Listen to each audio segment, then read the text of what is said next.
The Handkerchief by Great 78.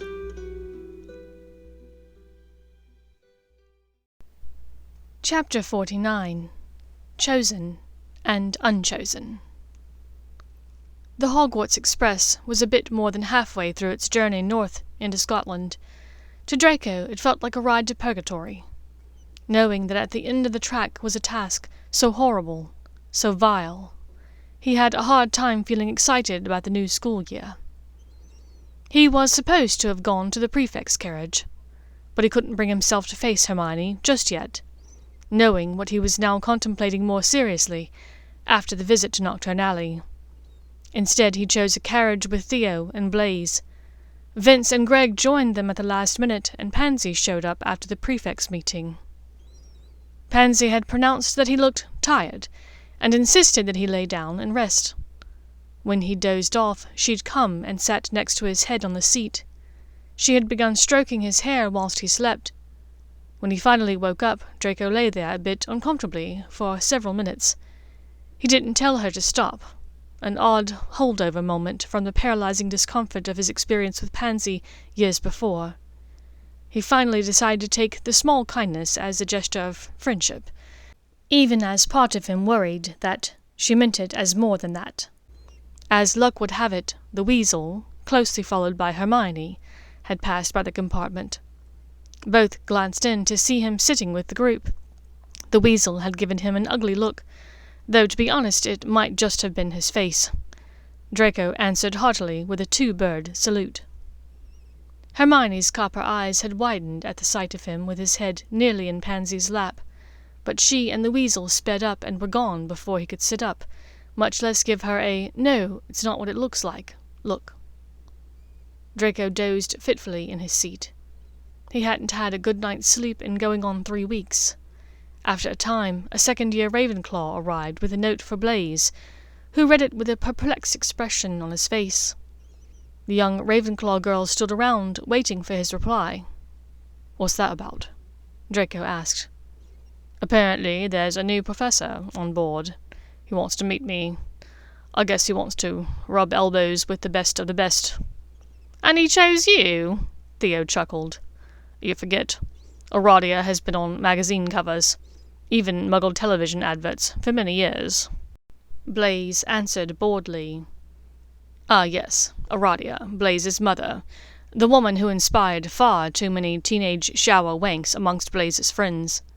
Blaise looked up sharply when this thought popped into Draco's mind, and shot him a look that clearly said, "Eat shit."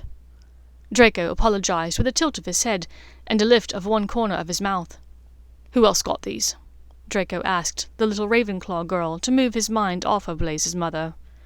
"Belby, McLaggen, Longbottom Potter, and Ginny Weasley." "Belby? What a tosser! And Cormac McLaggen is a waste of good hair. Why the weaselette, I wonder?" Draco mused. "Slughorn said he saw her do a nice piece of magic in the corridor, a bat bogey hex." "Ah, yes, well, that is a good one," Draco conceded, sniffing slightly and brushing his nose. "I'm surprised he didn't invite Granger. We've all seen her talents." Blaise gave him a sidelong, slow smile, as if to say, "Take that, you fucking asshole, for thinking about my mother that way." Draco lazily shot a stream of water at Blaise's crotch, which caused both of them to laugh uncontrollably for a moment, whilst Blaise did a drawing charm. "Slughorn, I think he taught my father. Lucius always spoke highly of him. I wonder why he didn't invite me. Maybe he didn't know I was here." "I don't think so. There were no children of Death Eaters on the list." The second year met his eye with a challenging stare, and Draco wondered what strength serum this child had taken to have the bollocks to say that to him. Blaise nodded his agreement to come to the carriage as a dismissal to her, and she left. It was going to be a long year, Draco stewed whilst Blaise was gone. The whole business with Umbridge and the Inquisitorial Squad had put him on the wrong side of the fight for a lot of people, students and teachers alike. Last year, culminating with his father's capture at the Ministry, was piling bad on worse. And if Voldemort had his way, Draco would be public enemy number 1 as soon as Dumbledore's wand hit the ground. He would never be welcomed back into this school, much less the rest of free wizarding society, Draco was certain. He had to accept that, but how would Hermione handle that? And should she even have to? Blaise returned some time later, fighting his way into the door as it stuck on something briefly in the track. Draco thought his mind was playing tricks on him, what with the lack of sleep these past few weeks. It looked like a bit of white, like a tissue or handkerchief, but then it was gone. They discussed the group that had attended old Sluggy's dine-in, and Blaise reiterated what the young Ravenclaw had said. "I don't think Slughorn's interested in Death Eaters." Well, who cares what he's interested in? What is he, when he comes down to it? Just some stupid teacher. Draco feigned boredness. I mean, I might not even be at Hogwarts next year. What's it matter to me if some fat old has-been likes me or not? "What do you mean? You might not be at Hogwarts next year," said Pansy angrily. He and Blaise exchanged a look. Blaise knew Pansy still hoped for a betrothal contract at graduation. Well, you never know. I might have moved on to bigger and better things. "Do you mean him?" Pansy asked quietly. He shrugged. He was not super eager to say anything about his mark, or the job with which he'd been tasked, but the secrecy enchantments prevented him from doing so anyway. But during the ride, he'd come to one certain conclusion. If the task went as planned, he was not going to be able to come back for 7th year. Better to put the idea of his leaving Hogwarts out there first, to make it seem like his own idea. "Mother wants me to complete my education, but personally, I don't see it as that important these days. I mean, think about it. When the Dark Lord takes over, is he going to care how many OWLs or any WTs anyone's got? Of course he isn't. It's going to be all about the type of service he receives, the level of devotion he's shown." "And do you think you'll be able to do something for him?" asked Blaise. 16 years old, not even fully qualified yet." Their eyes met, and Draco could sense the real question in Blaise's eyes. It didn't matter how qualified he was. He would never believe in the Dark Lord's ideals, so how could he carry out any plans? "I've just said it, haven't I? Maybe he doesn't care if I'm qualified. Maybe the job he wants me to do isn't something that you need to be qualified for." Draco fought to maintain a steady timbre in his voice. Blaise sucked in a breath, and Theo gave him a hard stare, as if to say, "We'll talk about this again." The group gathered their trunks, and as Greg pulled his down, Draco heard an odd grunting noise and a rustle of fabric from overhead. It reminded him vaguely of something. The train slowly ground to a stop, and the group left, Pansy dawdling as though she hoped to catch a private thestral carriage with him. "You go on. I just want to check something," he told her, chivvying her after bacon and eggs. He pulled the blinds shut on the compartment door window, looking sidelong out of his eye at the luggage rack. It was empty, except there, in the corner, a bit of black fabric poked out. It was no more than an inch square, but it floated, hovering inches above the smooth silver metal of the rack. Someone was under an invisibility cloak, and there was only one wizard he knew on this train that owned one. "Petrificus Totalis!" Potter fell from the luggage rack, curled in upon himself like a ridiculous turtle. "I thought so. I heard Goyle's trunk hit you, and I thought I saw something white flash through the air after Zabini came back." Draco looked down at Potter's muggle trainers. With sudden realization, Draco knew that Potter had heard every word he'd said, and would go back to Hermione and the Weasel with that knowledge, speculating about what job Draco might have been asked to do. All his denials, his comforting words to Hermione this summer would be for naught. Though, when it came down to it, truthfully, did he expect to be able to keep Hermione in his life this year? After what he'd pledged to do, after what he'd allowed to be branded upon his arm. As soon as they were face to face, she'd know he was keeping secrets, and none of them were good. Perhaps if he embarrassed Potter here and now, created a bigger enemy of him than even before, she would get the message. He was wrong for her. Damaged goods. Do not touch. Dangerous. But did he actually want that? His brain asked. Of course not, answered his heart. You didn't hear anything I care about, Potter. But whilst I've got you here. He raised his boot and stamped on Harry's face. Not enough to do more than bust his nose, but enough to make it hurt. Blood spurted everywhere, and Draco fought back bile. That's from my father. Potter still thought his anger stemmed from the way that Lucius had been sent away to Azkaban, and that was for the best. If the wizard found out about him and Hermione, or his task regarding Dumbledore, it would be really bad. Let him assume that this was just for revenge's sake. Now, let's see. Draco pulled the invisibility cloak out from under Potter, the lovely cloak that he'd kissed the most beautiful witch under, and tossed it over the prone wizard's body. I don't reckon they'll find you till the train's back in London, he said quietly, thinking that he would gladly trade places with Potter right now, if Hermione would only come with him. See you around, Potter. Or not. He exited his compartment, dragging his trunk behind him. On the platform, a witch, slightly older than him with mousy brown hair, asked him, Potter, are you the last off? He met her eyes that looked familiar, even in this stranger's face. He stared at her for a moment and lost his breath when she leaned into him to whisper, Watcher, Draco? He didn't know who she was, but he recognized a friend, someone who knew him, the real him. No. There's one more. A check in compartment 14. Cheers, then. And shut up, Drake. You're safe here. He looked back up into her eyes that looked for a brief moment like his mother's, so much so that he considered Polyjuice.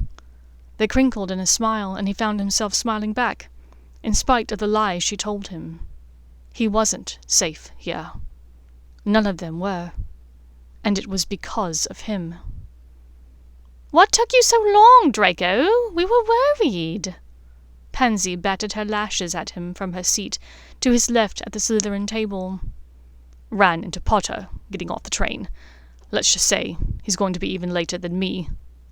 Several Slytherins nearby laughed uproariously, asking for more details. By the time the story was through, he'd fiercely battled Potter to the brink of certain death, and had emerged victorious, sending Potter back to London, a tall tale that was immediately dispelled when the scar-faced wizard himself strolled in wearing muggle clothes, dried blood all over his jumper. Potter stared daggers at him, and Draco continued to laugh to himself, to avoid the sickening feeling inside. If Potter only knew what was to come, he would have gladly stayed on that train until London, and then boarded another one and kept going.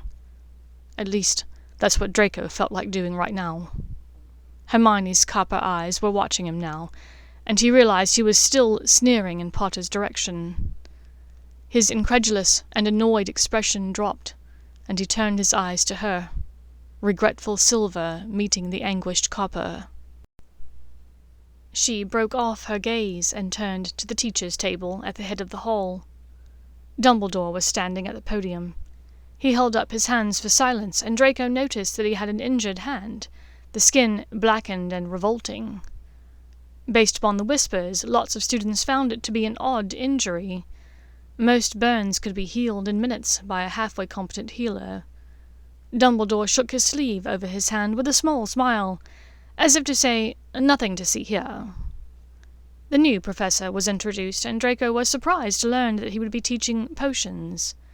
It was even more surprising to hear that Snape would be head of Defense Against the Dark Arts.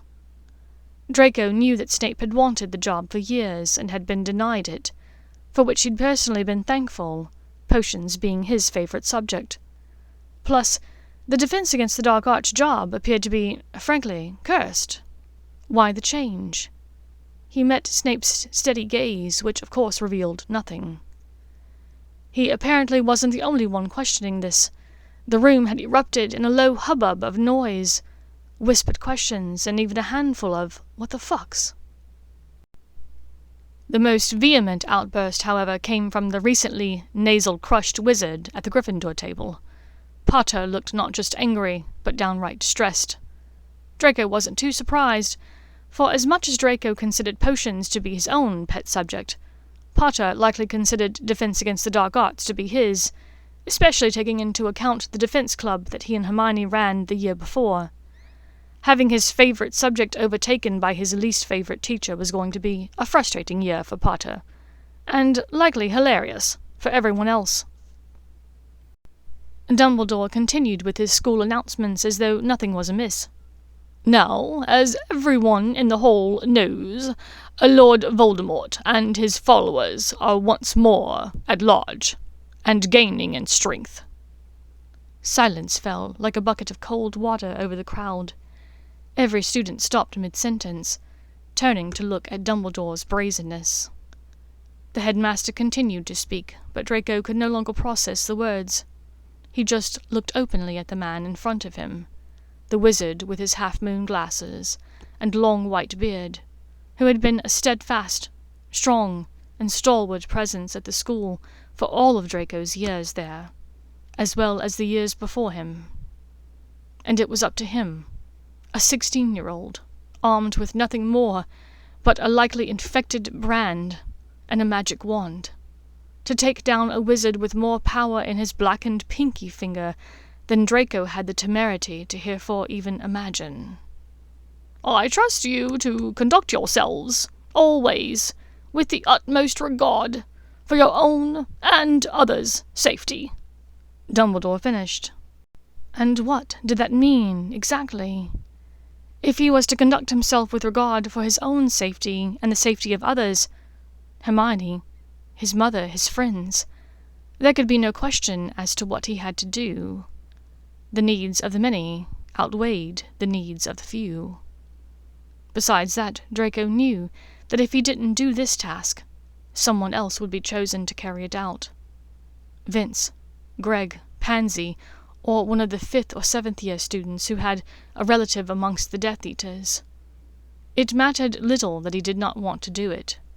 In times of war, sacrifices were chosen, undesirable decisions were made for the greater good. This would be his second one. Subconsciously, his right hand cradled his tender left forearm, his first undesirable decision. The students were filing out of the great hall now, and Draco stood to join them. Out of habit, he searched the crowd for her cloud of curls, but she must have gone ahead, needing to get a head start on all those staircases. His handkerchief warmed in his pocket. "Meet me behind the Caldwell statue. 30 minutes. For the first time ever, he considered not meeting her. But he knew that he would not be able to resist. The pull to be near her calming influence, even if she was angry with him, was too great. He waited until the crowds had dissipated, then stopped at Hagrid's side. "Malfoy," the tall wizard said in greeting. "Hagrid," he replied. "Busy summer. How's your brother?" "Going along, right fine, thank you for asking. How was your summer?" "Not very good." Draco struggled to keep his voice from cracking, from the sudden rush of emotion.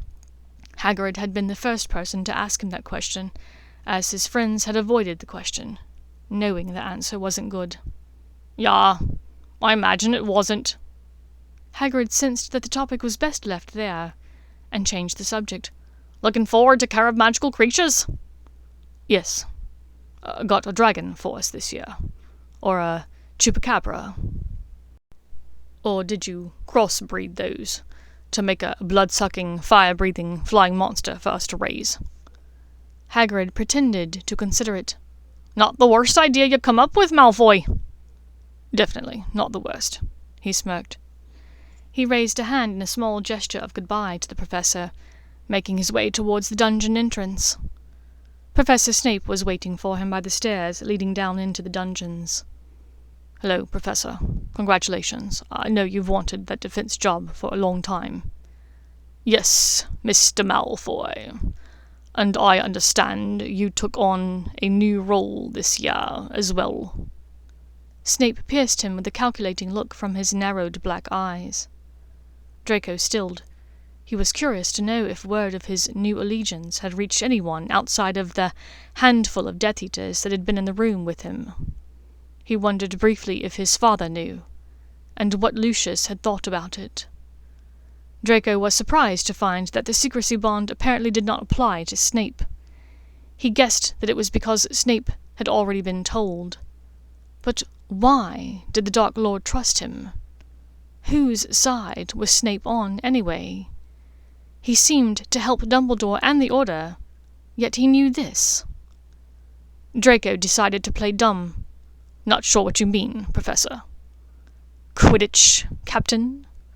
I trust you got your badge by owl post, along with your letter." Draco dimly remembered the pin falling onto his bed covers as he opened the letter.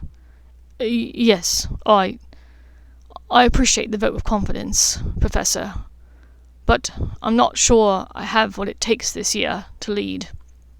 Perhaps one of my teammates." "The only carryovers from last year's team are yourself, Mr. Crabbe and Mr. Goyle. Whilst I admire the beaters for their proficiency at swinging bats, I'm afraid neither of them are ready for a role of leadership such as this." Snape cocked an eyebrow at him knowingly. "It is unlike you to turn down a position of such great authority, Mr. Malfoy. Are you certain that everything is all right?" "No, Professor," he said, then caught himself. That is to say, no. I feel like with my studies and my prefect duties this year, it may be too much to handle to take on yet another leadership role. Perhaps it's time for some of the new blood to take over. I remember Urquhart doing quite well in Chaser trials last year. He only just got beat out by Pusey, and that probably had more to do with Pusey's friendship with Montague than it did with his skill. Perhaps Urquhart would be a better choice." Urquhart was a burly fifth-year student who looked as though he'd been shaving since he was 7.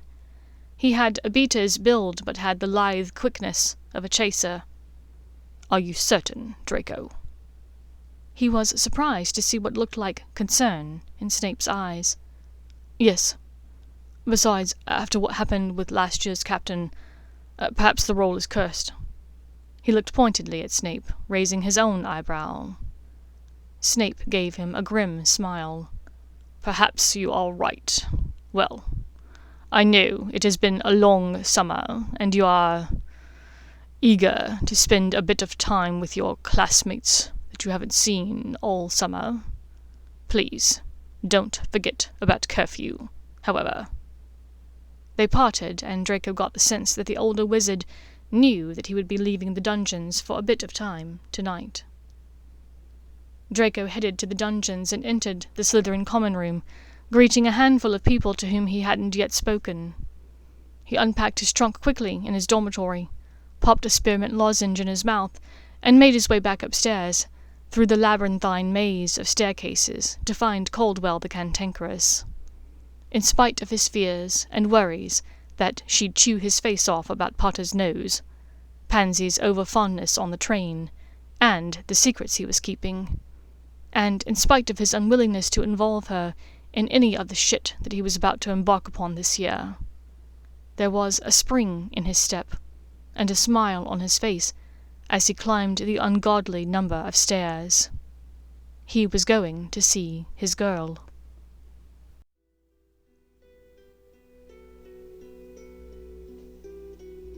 Thank you for listening to this chapter of The Handkerchief by Great78.